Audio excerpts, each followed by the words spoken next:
तो ये हमने देखा कि जितना जितना हम टेम्परेचर बढ़ाते जाएंगे उतना ही एडजॉर्बिंग कैपेसिटी को हम कम करते जाएंगे एट कांस्टेंट प्रेशर P के ऊपर।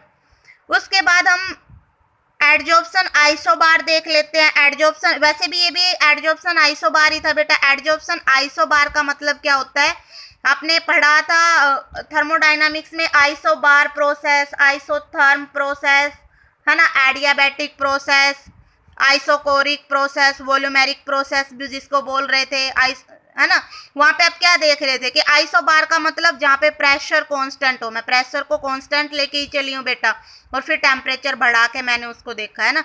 तो हम टेम्परेचर का effect chemical and physical adsorption दोनों के साथ देख लेते हैं। तो फिजिकल एडजॉर्प्शन में मैंने आपको क्या बताया था बेटा कि जैसे जैसे हम टेम्परेचर बढ़ाते जाएंगे हमारा एडजॉर्प्शन क्या होता जाएगा, कम होता जाएगा, है ना। तो मैंने ग्राफ बनाया x/m एंड टेम्परेचर के बीच में फिजिकल एडजॉर्प्शन में हमारा ग्राफ इस तरीके से डिक्रीज करेगा बेटा कि जितना हम टेम्परेचर बढ़ाएंगे, देखिए मैं टेम्परेचर इधर बढ़ाती जा रही हूँ, एडजॉर्प्शन घटता जा रहा है। ठीक है, ये हमारा फिजिकल एडजॉर्प्शन था। ये ग्राफ मैंने टेम्परेचर और x/m के बीच में बनाया बेटा। x/m क्या है कि एक्सटेंट ऑफ एडजॉर्प्शन, कि कितना एक्सटेंट ऑफ एडजॉर्प्शन वहां पे हो सकता है वो बता रहे हैं बेटा।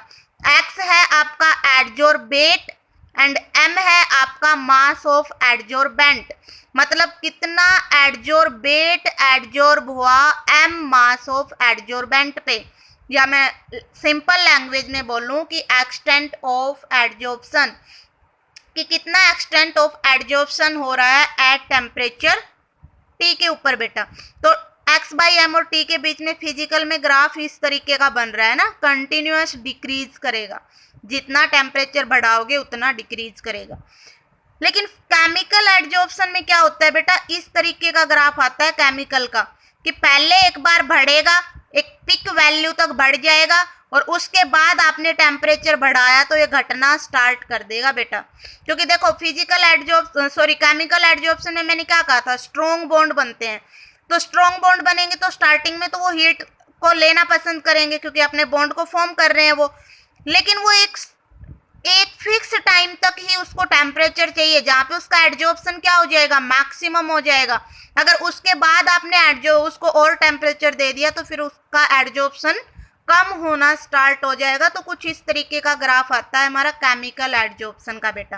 ठीक है, तो ये याद रखना, क्वेश्चन भी बन जाता है कि chemical adsorption and physical adsorption का टेम्परेचर वेरिएशन बताइए विद ग्राफ। तो फिजिकल में आपका कंटिन्यूअस डिक्रीज करेगा विद इंक्रीज इन टेम्परेचर, लेकिन केमिकल में एक बार आपका बढ़ेगा, आफ्टर दैट अगर आपने टेम्परेचर बढ़ा दिया तो वो अपनी पिक पे जा चुका है बेटा, उसके बाद अगर बढ़ाओगे तो वो घटना स्टार्ट कर देगा। उसके बाद हमारा अगला फैक्टर है effect of pressure on the adsorbate gas. Pressure कैसे इफेक्ट करता है भाई, pressure is directly proportional to extent of adsorbent. ठीक है बेटा, जैसे कि मान लीजिए ये कोई मेरा सरफेस था सॉलिड, इस पे मुझे इस गैस को एडजॉर्ब करवाना है। ठीक है, मैं क्या करूंगी कि गैस को ऊपर से प्रेशर दूंगी। सीधी बात, आप प्रेशर दोगे तो ये जल्दी से जाके एडजॉर्ब होगी, है ना। जितना प्रेशर बढ़ाओगे उतना एडजॉर्ब इस सरफेस पे वो जल्दी होगा, लेकिन बेटा एक लिमिट तक होता है, ये भी याद रखना, क्योंकि इस सरफेस पे कुछ पोर बने हुए हैं जिसपे ये गैस एडजॉर्ब हो रही है ना।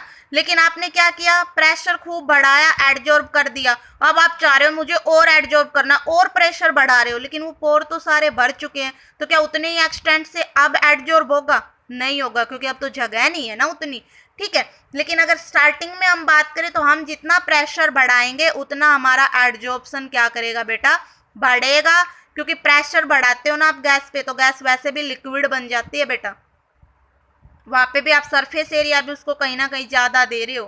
ठीक है, तो प्रेशर जब हम बढ़ाएंगे तो एडजॉर्प्शन बढ़ेगा। देखिए at low temperature the extent of adsorption increase rapidly with pressure.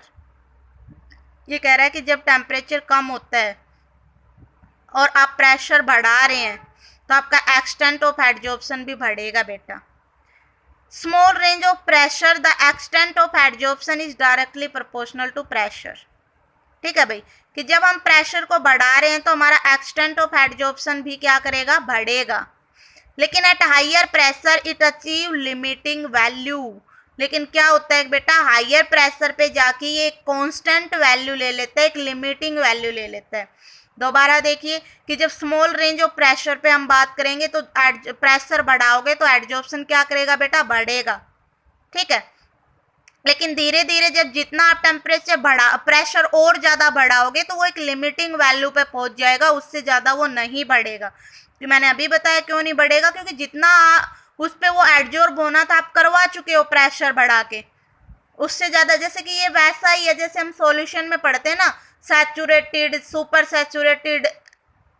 तो सैचुरेटेड में क्या था कि आप उसको मिक्स कर सकते थे, उससे ज्यादा नहीं कर सकते सैचुरेटेड में। फिर आपने क्या किया, हीट दे दी तो थोड़ा और ज्यादा कर दिया, सुपर सैचुरेटेड बना लिया। अब आप और हीट दे के क्या सुपर सैचुरेटेड से भी ज्यादा कर सकते थे, नहीं कर सकते, क्योंकि अब कैपेसिटी नहीं है। तो सेम यहाँ पे है बेटा कि स्टार्टिंग में तो बिना प्रेशर के जितनी एडजॉर्ब हो सकती थी वो हुई, फिर आपने क्या किया, प्रेशर बढ़ा के एडजॉर्ब किया, और ज्यादा हो गई। अब आप चाह रहे हो इससे भी ज्यादा, लेकिन जितना तो पोर था वो तो हो गया। अब उसका क्या वैल्यू आ जाएगा, लिमिटिंग वैल्यू आ जाएगा कि भाई अब चाहे कितना प्रेशर बढ़ाइए अब ये नहीं बढ़ेगी। ग्राफ से देखिए, extent of adsorption and pressure के बीच में मैंने ग्राफ बनाया। जब हमारा टेम्परेचर हम स्टार्टिंग का लेके चल रहे हैं ना, थोड़ा थोड़ा हमने टेम्परेचर बढ़ाया, तो आप देखिए कि जो आपका एडजॉर्प्शन है वो देखो किस तरीके से बढ़ रहा है। टेम्परेचर बढ़ाया, एडजॉर्प्शन बढ़ा, टेम्परेचर बढ़ाया, एडजॉर्प्शन बढ़ा, यहाँ तक। फिर आप और टेम्परेचर बढ़ा रहे हो, एडजॉर्प्शन देखिए बढ़ रहा है। लेकिन यहाँ पे आके उसने क्या किया, एक लिमिटिंग वैल्यू ले लिया। मतलब इसके बाद आपने देखो प्रेशर बढ़ाया, लेकिन आपका एडजॉर्प्शन क्या कर रहा है, वही की वही टिका हुआ है, ठीक है बेटा। तो जब हम प्रेशर बढ़ाएंगे तो आपका एडजॉर्प्शन बढ़ेगा, और आप बहुत ज़्यादा हाई प्रेशर लगाएंगे तो वो अपनी एक लिमिटिंग वैल्यू पे आ जाएगा बेटा, ठीक है। तो टेम्परेचर और प्रेशर का फैक्टर हम पढ़ चुके हैं। उसके बाद नेक्स्ट है एक्टिवेशन ऑफ एडजॉर्बेंट। एडजॉर्बेंट के एक्टिवेशन पे कैसे डिपेंड करता है भाई, activation of adsorbent means increase in the adsorbing power of the adsorbent, कि कैसे हम एडजॉर्बेंट को एक्टिवेट कर सकते हैं बेटा। हमें ये तो पता है कि एडजॉर्बेंट की कैपेसिटी है किसी भी एडजॉर्बेंट को एडजॉर्ब करवाने की, थोड़ी बहुत तो है। अब मान लीजिए कि एक सॉलिड सरफेस था, उस पर मैंने H2 को एडजॉर्ब करवाया, बिल्कुल करेगा। Cl2 को करवाया, करेगा, लेकिन Cl2 की एडजॉर्बिंग ज़्यादा है एज कम्पेयर टू H2, लेकिन H2 को किया तो सही ना। अब हमें क्या करना है कि उसकी एडजॉर्बिंग कैपेसिटी को बढ़ाना है, उस एडजॉर्बेंट की एडजॉर्बिंग कैपेसिटी बढ़ानी है। तो बढ़ाने का तरीका क्या है बेटा, अभी अभी हमने पढ़ा कि हम उसका सरफेस एरिया बढ़ा दें। अगर सरफेस एरिया आप बढ़ा दोगे तो उसकी एडजॉर्बिंग कैपेसिटी क्या करेगी, अपने आप बढ़ जाएगी। जितना ज़्यादा सरफेस एरिया होगा उतना ही ज़्यादा वो एडजॉर्ब कर पाएगा। या दूसरा तरीका क्या है कि आप उसके सरफेस एरिया को रफ कर दे बेटा। एक तो आप स्मूथ सरफेस एरिया लेके चल रहे हो, इस पे किसी को एडजॉर्ब करवा रहे हो। एक आपने क्या किया, सरफेस एरिया कुछ रफ बना दिया, यहाँ आप एडजॉर्ब करवाओगे, प्रेशर बढ़ाओगे, पोर बढ़े हुए हैं, रफ है तो जल्दी एडजॉर्ब होगा बेटा, है ना। तो एक तरीका है सरफेस एरिया बढ़ा दीजिए, और दूसरा तरीका है कि आप सरफेस एरिया को क्या कर दीजिए, रफ कर दीजिए। दोनों ही केस में आपका जो एडजॉर्बेंट है उसकी एडजॉर्बिंग कैपेसिटी क्या कर जाएगी भाई, एडजॉर्बिंग पावर क्या कर जाएगी, इंक्रीज कर जाएगी। तो ये फैक्टर थे जिन पे हमारी एडजॉर्प्शन डिपेंड करती है। Nature of adsorbate and adsorbent बेटा, temperature, pressure and activation of adsorbent.